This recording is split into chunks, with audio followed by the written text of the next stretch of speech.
Bonsoir à tous.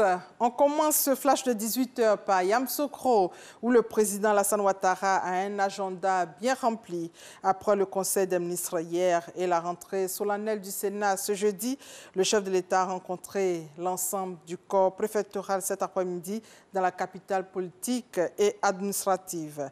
Avant la rencontre, on l'a dit, le chef de l'État a présidé la cérémonie d'installation du tout premier Sénat de l'histoire de la Côte d'Ivoire, rentrée solennelle ce jeudi à la Fondation Félix Houphouët-Boigny en présence de l'ancien président Henri Konan Bédié, de plusieurs membres du gouvernement, des présidents des institutions, la classe politique et de la présidente du Sénat du Gabon, ainsi que des représentants des autres Sénats ou chambres hautes.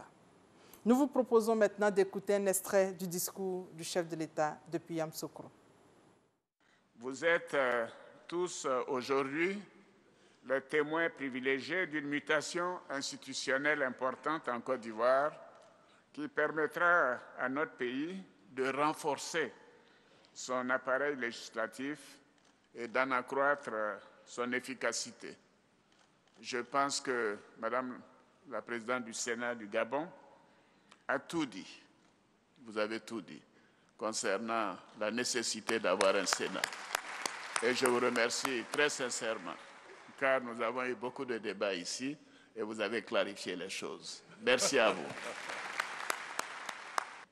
C'est donc conformément à la Constitution de la Troisième République que nous procédons aujourd'hui à l'installation du Sénat, la Chambre haute du Parlement, qui, tout comme l'institution d'un poste de vice-président de la République, constitue les innovations majeures de cette nouvelle Constitution.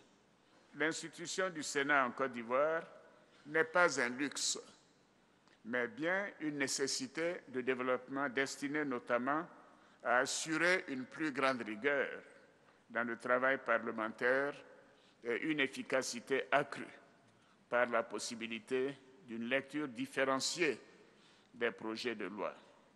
En effet, avec une seconde chambre représentant les collectivités territoriales et composée de personnalités d'expérience de divers horizons, professionnels ou politiques, de l'intérieur comme de l'extérieur des Ivoiriens, reconnus pour leur expertise et leurs compétences avérées dans divers domaines, le Sénat devient un cadre de réflexion de haut niveau qui ne peut qu'enrichir notre jeune démocratie. Le Sénat, c'est la chambre de la sagesse. L'installation ici, à Yamoussoukro, du Sénat, obéit également à un engagement que nous avons pris d'œuvrer à rendre effectif le transfert de la capitale.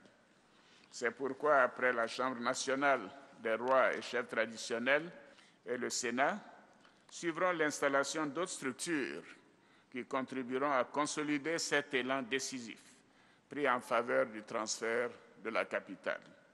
Il s'agit notamment de la cité judiciaire, du centre fiduciaire de la Banque centrale des États de l'Afrique de l'Ouest et de bien d'autres projets d'envergure qui viendront concrétiser notre détermination. Monsieur le Président du Sénat, je voudrais vous féliciter, pas seulement fraternellement, mais chaleureusement, pour votre élection, le jeudi 5 avril dernier, à la présidence du Sénat. Dans mon esprit, cela ne faisait aucun doute. Oui, cette élection est assurément la marque de la grande confiance et de la grande estime que vos pairs sénateurs placent en vous. Voilà, c'était un extrait du discours du chef de l'État au cours de l'installation officielle du Sénat ce jeudi à Yamoussoukro. Nous y reviendrons largement ce soir. À l'étranger, 257 personnes sont mortes hier dans le crash d'un avion militaire algérien près d'une base aérienne au sud d'Alger. Un deuil national de 3 jours a été décrété. Il s'agit de la pire catastrophe aérienne qu'ait connue le pays. Au Malawi, il est de plus en plus difficile de contenir l'épidémie de choléra qui a déjà tué 30 personnes dans ce pays. Plus de 300 nouveaux cas se sont ajoutés aux 500 déjà identifiés en février, ce qui porte désormais à 893 le nombre de personnes infectées. Le candidat malheureux à l'élection présidentielle en Sierra Leone, Samura Kamara, a saisi la Cour suprême pour contester la victoire de Julius Maada Bio, qui l'avait pourtant félicité la semaine dernière. Et ce soir à 20h, votre dossier politique. C'est la fin de ce flash. On se retrouve donc à 20h. Merci de votre fidélité, mais avant, votre info régionale.